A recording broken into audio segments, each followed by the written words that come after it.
ഇപ്രാവശ്യത്തെ ഓണം നല്ല സേമിയ പായസം കൊണ്ടൊരു കളറാക്കിയാലോ. അതിനായി നമ്മൾ സ്റ്റൗ അടുപ്പത്ത് വെച്ച് അതിലേക്ക് നെയ്യ് ഒഴിക്കുകയാണ്. നെയ്യൊന്ന് ചൂടായി വരുമ്പോഴേക്കും അതിലേക്ക് നമുക്ക് ആവശ്യമുള്ളത് കാഷ്നട്ടും കിസ്മിസും ആണ്. അപ്പോൾ നമ്മൾ നെയ്യ് ചൂടായി വരുമ്പോൾ അതിലേക്ക് ആദ്യം നമ്മൾ കാഷ്നട്ട് ഇട്ടു.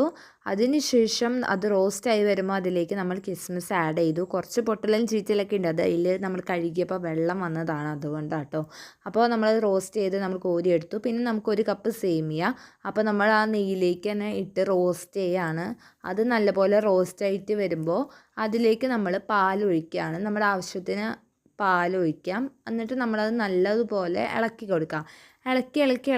ഇളക്കി കൊടുത്തതിന് ശേഷം നമ്മൾ പഞ്ചസാര, നമ്മൾ ഓവർ മധുരമാവാൻ പാടില്ല എന്നാൽ കുറവാവാൻ പാടില്ല, അതുപോലെ.